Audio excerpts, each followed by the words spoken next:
Hi అందరికీ, welcome to my channel.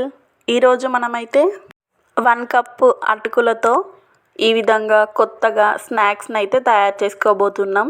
పిల్లలైతే చాలా చాలా ఇష్టంగా తింటారు.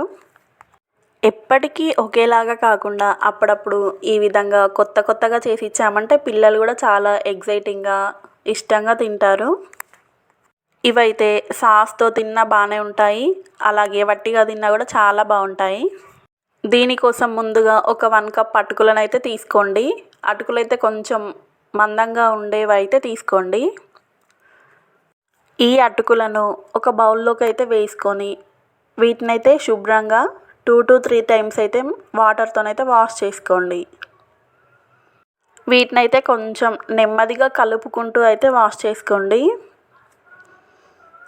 ఈ విధంగా వాష్ చేసుకొని అయితే వాటర్ని అయితే వంపేసుకొని పెట్టుకోండి. దీంట్లో మళ్ళీ ఎలాంటి వాటర్ని కూడా వేయకుండా ఈ విధంగానే ఒక మూత పెట్టుకొని ఒక 5 minutes అయితే పక్కన పెట్టుకోండి. ఇప్పుడు ఒక మిక్సింగ్ బౌల్ తీసుకొని మనమైతే 1 కప్ అటుకులకి 2 cups గోధుమ పిండిని అయితే కలుపుకోండి. అందులోనే రుచికి తగినంత సాల్ట్ని కూడా యాడ్ చేసుకొని ఒకసారి మొత్తం అంతా మిక్స్ అయ్యేలాగా కలుపుకొని కొద్ది కొద్దిగా వాటర్ని అయితే యాడ్ చేసుకుంటూ చపాతీ పిండిలాగా అయితే కలుపుకోండి. ఈ విధంగా మొత్తం కలుపుకున్న తర్వాత ఒక 1 tablespoon ఆయిల్ని అయితే వేసుకొని మరొక్కసారి మంచిగా సాఫ్ట్గా అయితే కలుపుకోండి. ఈ విధంగా కలుపుకొని దీన్ని కూడా పక్కన పెట్టుకోండి. ఇప్పుడు స్టవ్ ఆన్ చేసుకొని ఒక ప్యాన్ పెట్టుకొని అందులో 1 tablespoon ఆయిల్ అయితే వేసుకొని మెంతులు, జీలకర్ర, ఆవాలు, అదేవిధంగా ఒక పెద్ద సైజు ఆనియన్ని చిన్నగా కట్ చేసుకొని వేసుకోండి.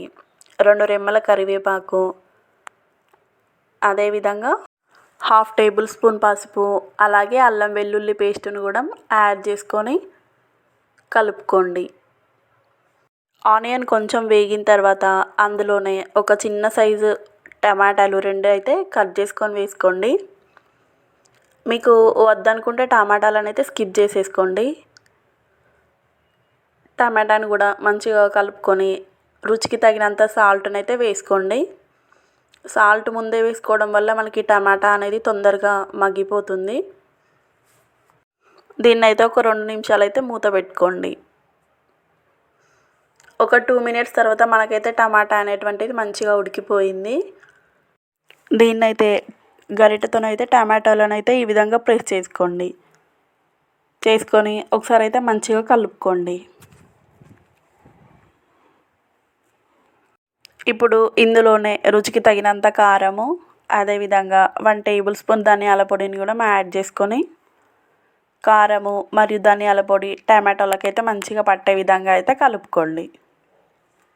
అటుకులు 5 minutes తర్వాత మనకైతే ఈ విధంగా మంచిగా పొడి పొడిగా అయినాయి. ఇప్పుడు ఈ అటుకులను టమాటాలలో అయితే వేసుకోండి. వేసుకొని ఈ మొత్తాన్ని కూడా మంచిగా కలుపుకోండి. కొంచెం నెమ్మదిగా అయితే కలుపుకోండి. మొత్తం మంచిగా కలిపిన తర్వాత దీన్నైతే ఒక 2 to 3 minutes అయితే సిమ్లో ఉంచుకొని స్టవ్ అయితే ఆఫ్ చేసి దీన్నైతే చల్లార్చుకోండి. మనం ముందుగా కలిపి పెట్టుకున్న గోధుమ పిండిని అయితే తీసుకొని మరొక్కసారి మంచిగా కలుపుకొని ఈ విధంగా చిన్న చిన్నగా చపాతీ ముద్దలాగా అయితే చేసుకొని పొడి పిండిని అయితే చల్లుకుంటూ చపాతీలాగా అయితే చేసుకోండి.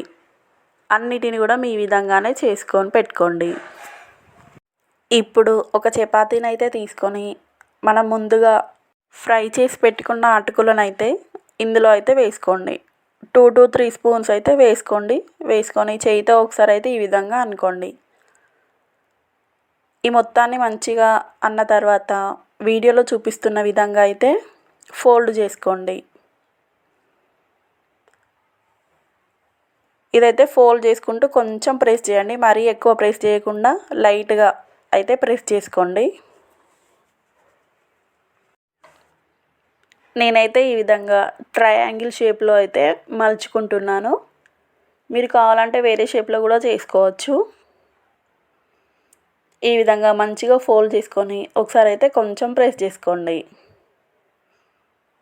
చపాతీని అయితే మరీ ఎక్కువ పలచగా మరీ కొంచెం మందంగా కాకుండా మీడియంగా అయితే చేసుకోండి.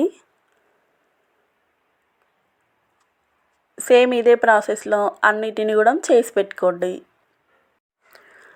మీరు కనుక నా వీడియోని మొదటిసారి చూస్తున్నట్లయితే please subscribe my channel. Video కనుక నచ్చితే లైక్ చేయండి. ఇవైతే చాలా చాలా సింపుల్ అండి. 10 మినిట్స్లో అయితే చేసుకోవచ్చు. ఈ విధంగా అయితే అన్నిటిని కూడా ఫోల్డ్ చేసుకొని పెట్టుకోండి. ఇప్పుడు స్టవ్ వెలిగించుకొని స్టవ్ పైన అయితే పెనంని అయితే పెట్టుకొని కొద్దిగా ఆయిల్ని అయితే అప్లై చేసుకొని పెనం మంచిగా వేడైన తర్వాత ఈ విధంగా మీకు ఎన్ని పడితే అన్ని అయితే వేసుకొని పైన వైపు కూడా ఆయిల్ని అయితే అప్లై చేసుకోండి. స్టవ్ అయితే మీడియం ఫ్లేమ్లో ఉంచుకొని వీటిని అయితే కాల్చుకోండి. అప్పుడే మనకి మంచిగా లోపల కూడా స్టఫింగ్ కూడా చాలా బాగా ఉడుకుతుంది. చపాతీ కూడా మంచిగా కాలుతుందన్నమాట. ఈ విధంగా ఒకసారి అయితే టర్న్ చేసుకోండి.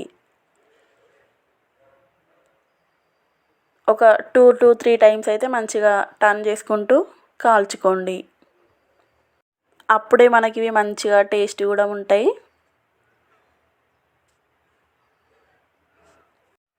అన్నిటిని కూడా మీ విధంగానే అయితే కాల్చుకోండి. సేమ్ ఇదే ప్రాసెస్లో మనకైతే ఈ విధంగా కాలితే సరిపోతుంది. ఇవైతే టేస్ట్ అయితే చాలా చాలా బాగుంటాయండి. ఎన్ని తిన్నా కూడా బోరు కొట్టకుండా చాలా బాగుంటుంది. ఖచ్చితంగా ఒకసారి అయితే ట్రై చేసి మీకు ఎలా అనిపించిందో కామెంట్ చేయండి. ఇలాంటి మరెన్నో మంచి వీడియోస్ కోసం మన ఛానల్ని అయితే సబ్స్క్రైబ్ చేసుకోండి. Thank you.